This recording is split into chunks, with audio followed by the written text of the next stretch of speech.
Yeah, man, 2020's been a real roller coaster because the year started off and I probably had like the best month of my entire life in January. And my birthday hit on the 23rd, 24th. I landed in actually no, on the 23rd, I had my party in New York, went straight to the airport, landed in LA for all this stuff I had lined up at Rock Nation and Shade 45 in LA, which I had never done Shade 45 in LA. I always did do it in New York. So I land in LA, go to the brand new Rock Nation office that's in the same building as Sirius. So they had all this stuff lined up for me, and it was just so dope, and the energy was ill. I actually just dropped a paper plane hat, which is like the Rock Nation hat. I got my own version now, a green one, but I got handed it that day when I landed in Los Angeles. I was amped off that. That was like the sample of what we were gonna put out later. Everything was going great. The next night, I went to a restaurant to meet up with Nas and Peter and talk about this album and Nas's involvement and Mass Appeal, signing to Mass Appeal. I had Joey come over there. We talked about the first single, which ended up being Keep It Moving. Everything's going great. The next day is the Rock Nation brunch.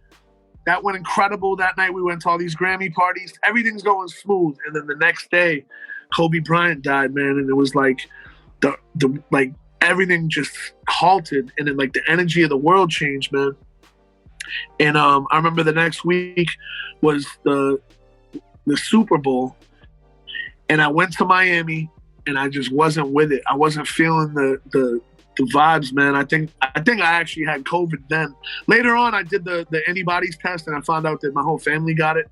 But I think that was like the weekend because like it was like 1 a.m. and I went to bed in Miami. I don't go to bed before like 8 a.m. in Miami. Like I went straight to bed.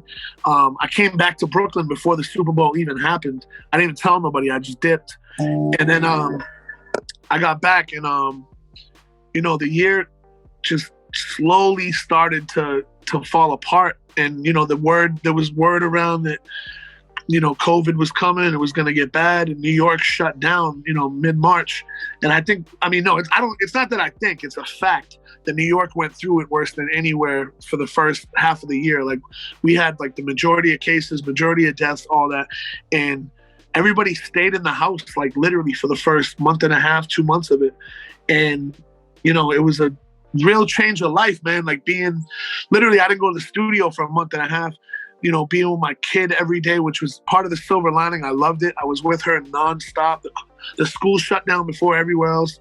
And I got to spend more time with her this year than ever. So I really do appreciate that aspect of it. I try to find the positives in things.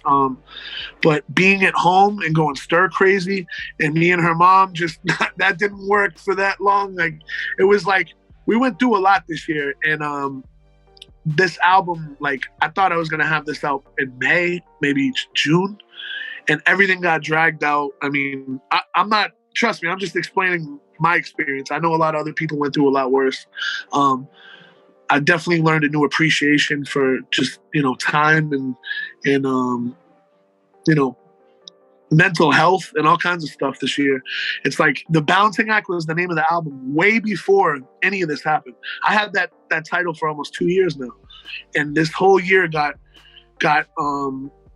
it just got amplified. And, especially, I know the parents out there feel it, with the homeschooling and all this has just been real nuts. So this album came out at a perfect time. And there's some moments on it that wouldn't have happened if this wasn't happening in the world. So I think that this album really timestamps where we're at right now. And I hope people can look back at it always and have like a timeless feel for, one of the better things we got in 2020. Yo, it's crazy, man. It's the picture, everything, not the artwork, but the picture was done before the album title, some of the concepts, and like everything just got amplified. Like it's crazy. I was thinking about it yesterday. Another thing I found this year, I think, was a new faith. Like I'm not religious, and I don't really buy into man-made things at all to that level. But I think I found a faith this year of praying to the universe or praying to whatever God it is. I don't know. I just found a faith that like manifest. I've always been about manifesting, talking things into existence. But this year, instead of manifesting, I'm going to do a record with so-and-so, or I'm going to do this. Instead of doing that, I was manifesting like things are going to work out with, you know, this, or this person's going to pull out of it, or, you know, praying for people's health or whatever. It's like, you know, I definitely just have a new appreciation for life this year. My grandmother respected it, and she was one of the most religious people I've ever met, but she respected it because people got to think for themselves, you know? When you think about all the stuff that's happened this year from you know, all the way starting to Kobe passing, and then the pandemic starting, and Trump spewing mayonnaise and lies the whole time, and then, you know, even down to George Floyd and the way America reacted, so split up, and it's just so much craziness has happened this year that sometimes you forget some of this was this year. Feels like forever ago.